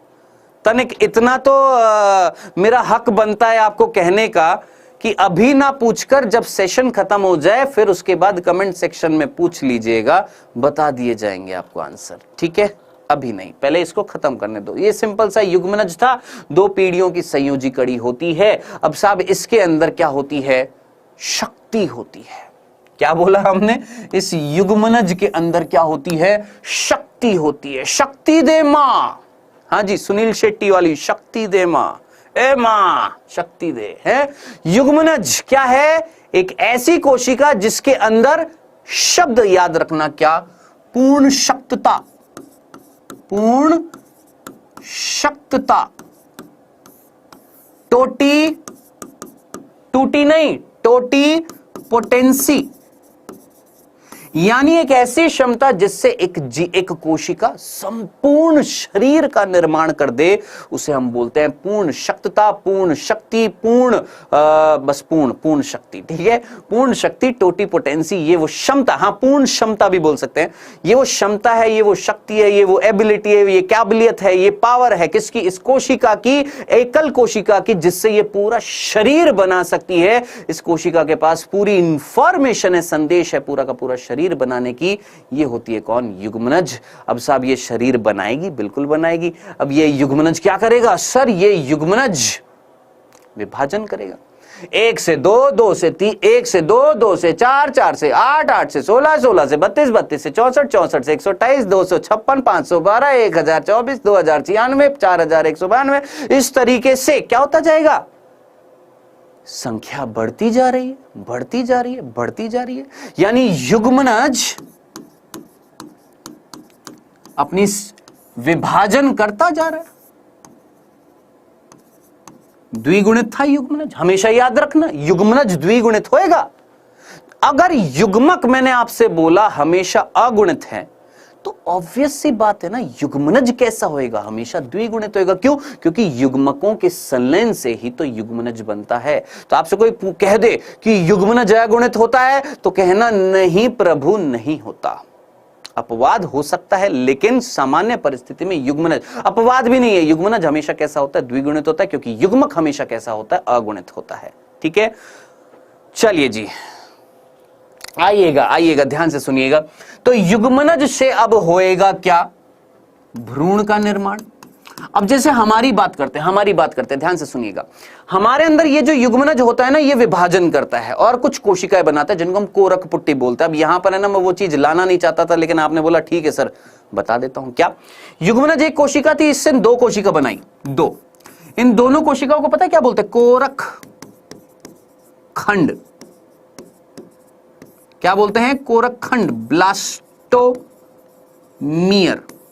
ठीक है, 2 से 4, 4 से 8, 8 से 16। अब 8 से 16 जो कोशिकीय अवस्था होती है ना, 8 से 16, ये सब कुछ हम मानव जनन में पढ़ते हैं। 8 से 16 कोशिकीय अवस्था जो होती है इसको हम बोलते हैं तूतक। क्या बोलते हैं, तूतक। अगर ना याद रहे तो बेटा जी मैं एक्चुअली ना पंजाबी हूं और हमारे ना पंजाबी में एक गाना है, अगर आपने कभी सुना हो, क्या, तूतक तूतक तूतक तूतिया हई जमा लो। अगर नहीं सुना तो याद रख लेना। ठीक है, तो तूतक तूतक तूतक तूतिया हई जमा लो। तूतक कौन है, 8 से 16 कोशिकीय अवस्था होती है जिसको हम तूतक या अंग्रेजी में बोलते हैं मोरूला। क्या नाम देते हैं, मोरूला। ठीक है, चलिए जी, यस, ब्लास्टोमियर्स 8 से 16 कोशिकीय जो कोरक खंड होते हैं उनको हम क्या बोलते हैं, तूतक। फिर ये 8 से 16 कोशिकीय फिर आगे बढ़ेंगी 32 से 64, क्या बनाएंगी, कोरक पुट्टी। कोरक पुट्टी का निर्माण करती हैं जिसको हम ब्लास्टोसिस्ट बोलते हैं। ठीक है, फिर ये ब्लास्टोसिस्ट आगे चलकर और विभाजन करती है, फिर क्या बनता है, हमारी एक और अवस्था आती है जिसको हम गैस्ट्रुला बोलते हैं। ठीक है, फाइनली भ्रूण का निर्माण हो रहा है। तो कुल मिलाकर मैं आपसे एक सिंपल सी बात पूछना चाहता हूं, क्या अगर ये चीज नहीं भी समझ में आई ना तो प्रभु बस इतनी सी बात सुन लो, समझ लो, क्या युग्मनज से जब भ्रूण बन रहा था तो उस दौरान बीच में कहीं ना कहीं अवस्थाएं आ रही थी, कुछ अवस्थाएं आ रही थी। हाँ जी, मैं पंजाबी हूं। हाँ जी, कुछ अवस्थाएं आ रही थी, यस सर आ रही थी। उन्हीं अवस्थाओं का अध्ययन, ये जो बीच में जो अवस्थाएं आएंगी ना, युग्मनज से भ्रूण बनने के दौरान जो बीच में अवस्थाएं आती हैं, उन अवस्थाओं का अध्ययन, ये जो अवस्थाएं आ रही हैं उन अवस्थाओं का अध्ययन जो होता है, उस अध्ययन को हम बोलते हैं एम्ब्रियोलॉजी। क्या बोलते हैं, एम्ब्रियोलॉजी। और ये जो अवस्थाएं आ रही हैं इनको हम बोलते हैं क्या, भ्रूणोद्भव बोलते हैं। क्या बोलते हैं, भ्रूणोद्भव बोलते हैं। ठीक है, तो याद रखना भ्रूणोद्भव का मतलब क्या था, सीधा सीधा एम्ब्रियोजेनेसिस का मतलब क्या था, युग्मनज से भ्रूण बनाने की प्रक्रिया क्या कहला रही है, भ्रूणोद्भव कहला रही है, जहां पर भ्रूण का निर्माण हो। हालांकि ये भ्रूणोद्भव नहीं है, ये तो ऐसे ही, ये तो यहां तो भ्रूण ऑलरेडी बन चुका है, वो भ्रूण से फिर शिशु का निर्माण हो, दैट इज नॉट भ्रूणोद्भव। ये तो मैं जस्ट ऐसे ले आया, मैंने कहा अच्छा लग रहा है चलो लेकर चलते, ये भ्रूणोद्भव नहीं है, ये सिर्फ समझाने के लिए। क्या भ्रूणोद्भव का मतलब क्या था, युग्मनज से भ्रूण बनने की जो प्रक्रिया होती है उसे हम क्या बोलते हैं, भ्रूणोद्भव बोलते हैं। ठीक है, चलो जी, यहां तक तो चीज समझ में आ गई। अब मैं आपसे ना एक लास्ट चीज पूछता हूं, क्या, कि बेटा भ्रूणोद्भव के दौरान, भ्रूणोद्भव की हम बात कर रहे थे, क्या भ्रूणोद्भव का मीनिंग समझ में आ गया, युग्मनज से किसका निर्माण, भ्रूण का निर्माण। क्या कहला रहा, भ्रूणोद्भव। सर कोशिका विभाजन होता है कि केंद्रक विभाजन होता है, बच्चे एक कोशिका जो होती है ना उसमें केंद्रक होता है। ठीक है, सोच, जब एक कोशिका से मुझे करोड़ों कोशिका बनानी है तो मुझे क्या करना पड़ेगा, कोशिका विभाजन करना पड़ेगा। तो कोशिका विभाजन में सबसे पहले क्या होता है, पहले केंद्रक का विभाजन होता है, फिर कोशिका द्रव्य का विभाजन होता है। तो याद रखना ये पूरी प्रक्रिया क्या कहला रही है, सर कोशिका विभाजन, एक कोशिका से दो बन रही है। मैंने कहा बहुत ही बढ़िया। लेकिन एक कोशिका से दो बनाने के लिए पहले आपको केंद्रक का विभाजन करना पड़ेगा, यानी कैरियोकाइनेसिस करना पड़ेगा, फिर साइटोकाइनेसिस करना पड़ेगा। जब दोनों हो जाएंगे तो कहलाएगा क्या? विभाजन। फिर ये जो छोटी छोटी कोशिका होती है, फिर ये क्या करती है सर? ये वृद्धि करती है, बड़ी हो जाती है। फिर जब ये बड़ी हो जाएंगी फिर वापस से क्या करेंगे? विभाजन करेंगे। तो जरा सोच, मुझे एक युग्मनज से भ्रूण बनाना है। भ्रूण के अंदर करोड़ों कोशिकाएं, युग्मनज एक कोशिका था, तो मेरे को क्या करना पड़ेगा? कोशिका विभाजन करना पड़ेगा। कोशिका विभाजन किया, एक युग्मनज से दो कोशिकाएं बनाई तो पहले केंद्रक का विभाजन हुआ, फिर कोशिका द्रव्य का विभाजन हुआ, दो कोरक खंड बन गए। अब ये दोनों कोरक खंड ब्लास्टोमियर वृद्धि कर रहे हैं, बड़े हो गए हैं। अब ये दोनों कोरक खंड वापस से विभाजन करेंगे, 2 से 4 हो जाएंगी। तो इस तरीके से ये प्रक्रिया चलती रहती है। सर जी एक दिन पगड़ी बांध कर आइएगा। ओके बेटा। और कुछ?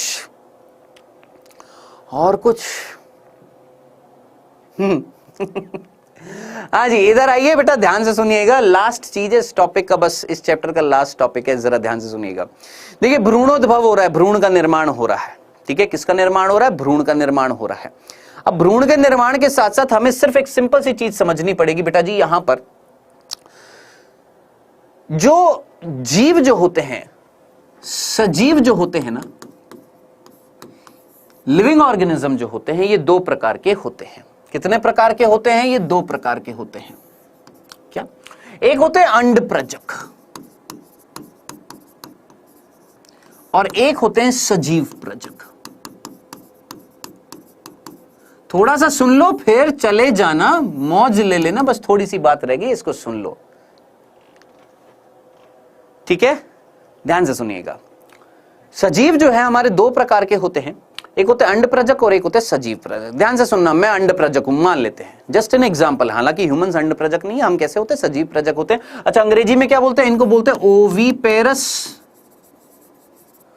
और इसको हम बोलते हैं विवीपेरस। इसको हम बोलते हैं ओवीपेरस और इसको हम बोलते हैं विवीपेरस। ये है अंडप्रजक और ये होते हैं सजीव प्रजक। क्या होते हैं अंडप्रजक, सजीव प्रजक? सिंपल सा। देखिए, मान लो मैं एक अंडप्रजक जीव हूं। इट मींस कहीं ना कहीं, ध्यान से सुनना, मान लो मैं एक जीव हूं, सजीव हूं, और मुझे ना अंडप्रजक बोला जा रहा है। मैं एक मादा हूं। ठीक है, मुख्य रूप से कौन? या तो मैं पक्षी हो सकता हूं, या मैं सरीसृप हो सकता हूं, या मैं उभयचर हो सकता हूं, मछली हो सकता हूं।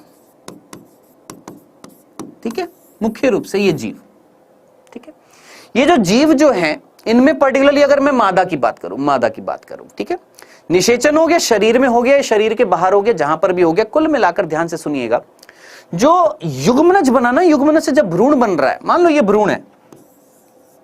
ठीक है, हम बात कर रहे हैं, मान लेते हैं आंतरिक निषेचन की हुई, किसमें? पक्षियों में या सरीसृप में। इनमें निषेचन हो गया, आंतरिक, मादा शरीर के अंदर हो गया, अंदर क्या बन गया? भ्रूण बन गया। अब ये जब भ्रूण बाहर निकलेगा ना, तो निकलने से पहले इसके ऊपर ना एक आवरण चढ़ाया जा रहा है, या मैं इसको और दूसरे तरीके से भी बोल सकता हूं, क्या? कि जो अंडाणु था ना, अंडाणु, निषेचित अंडाणु जो था, ध्यान से सुनिएगा, इनके अंदर जो अंडाणु जो अगुणित था, शुक्राणु आया, निषेचन हो गया, निषेचन के बाद युग्मनज बन गया। अब ये युग्मनज के ऊपर ना एक आवरण चढ़ाया जा रहा है, किसका मेरे भाई? कैल्शियम का आवरण। और ये जो संरचना है, इसको हम क्या बोलते हैं? निषेचित अंड बोलेंगे। क्या बोलेंगे? निषेचित अंड बोलेंगे। और ये जो अंड जो है, ये शरीर से बाहर निकाला जा रहा है। यस सर, बाहर निकाला जा रहा है। और निषेचित अंड जब शरीर से बाहर निकाला जाएगा, तो ऐसे जीव जो शरीर से बाहर किसको जन्म दे रहे हैं? एक अंडे को जन्म दे रहे हैं, एक एग को जन्म दे रहे हैं, उनको हम क्या बोलते हैं? सिंपल, अंडप्रजक। सर सरीसृप क्या होते हैं? बेटा, सांप हो गया आपका, और आपका मगरमच्छ हो गया, ये जो रेंगने वाले जो जीव होते हैं, छिपकली जो होती है, छिपकली नहीं, छिपकली, मैं पहले क्या बोलता था? छिपकली।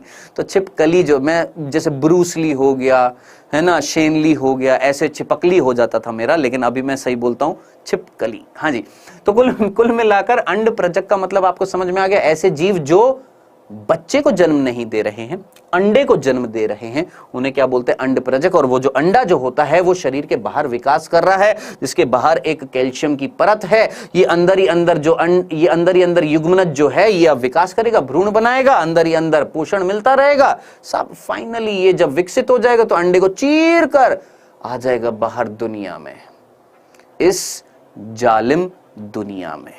आ जाएगा कि नहीं आ जाएगा? आ जाएगा ना। चलो अब इसके बाद सिंपल सा, सजीव प्रजक वो जिनमें निषेचन आंतरिक हुआ। हां जी हुआ।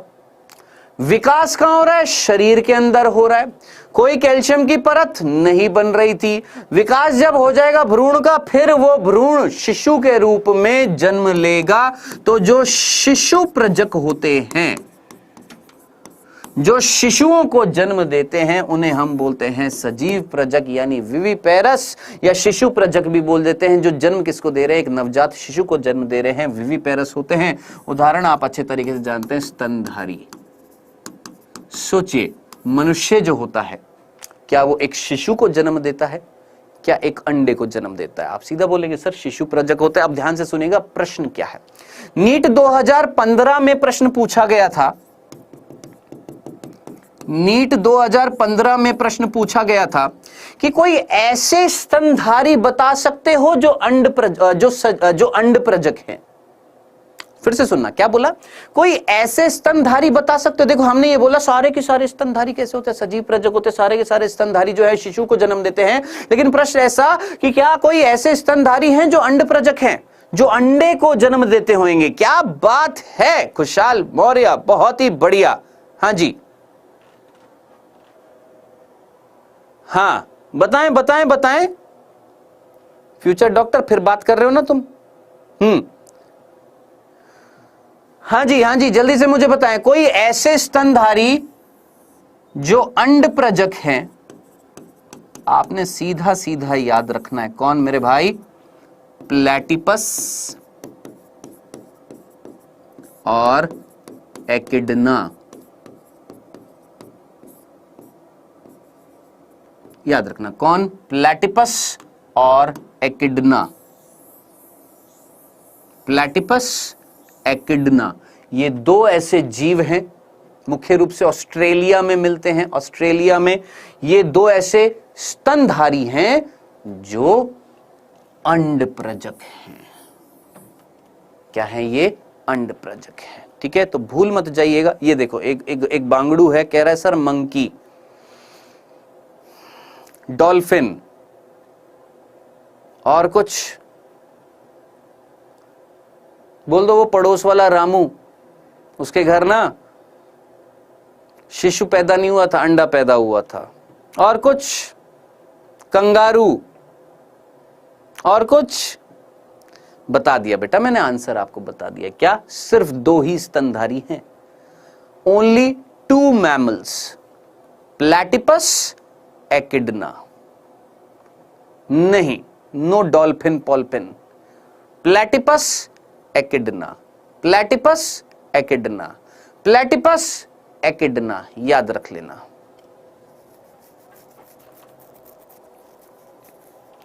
ठीक है, चलिए जी, ये तो हो गई बेटा जी किसकी बात? जंतुओं में, कि जो पर्टिकुलरली सजीव, कौन से सजीवों में हमने किसकी बात करी है? जंतु की। अब जल्दी से एक बार फटाफट पादपों की बात कर लेते हैं बेटा। पादप जो होते हैं, पादपों में निषेचन का उत्पाद क्या होता है? आप अच्छे तरीके से जानते हैं। पादपों में कहीं ना कहीं जो मादा जनन अंग जो होता है, जिसको हम स्त्री केसर बोलते हैं, जिसमें वर्तिकाग्र होती है, वर्तिका होती है, अंडाशय होती है।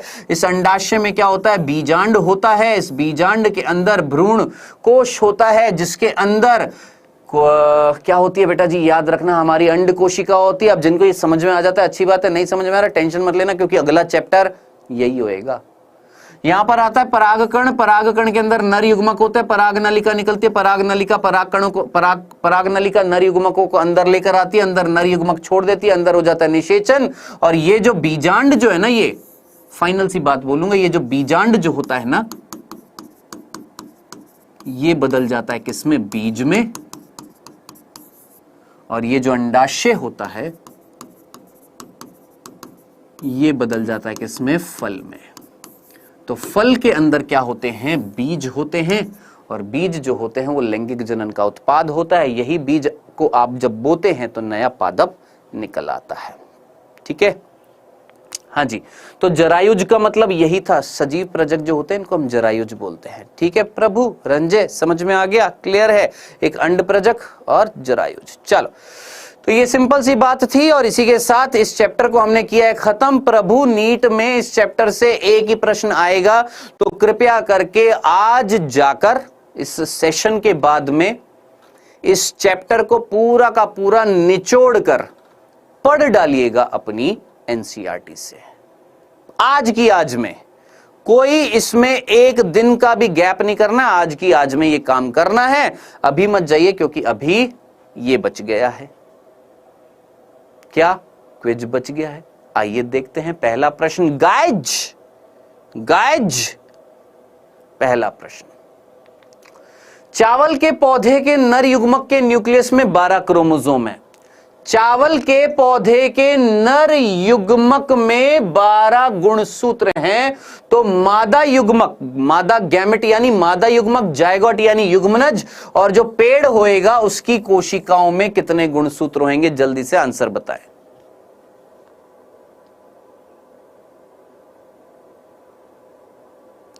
डॉल्फिन क्यों नहीं होता? क्योंकि वो सजीव प्रजक है।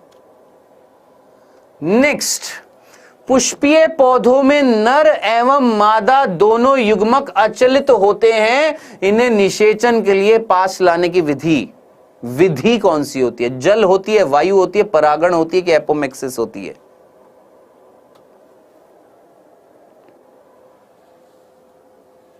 हाँ जी, चलिए जी, समय हो गया है, और ये हमारे दोनों प्रश्न थे बच्चों। पहला प्रश्न था नर युग्मक में 12 गुणसूत्र हैं।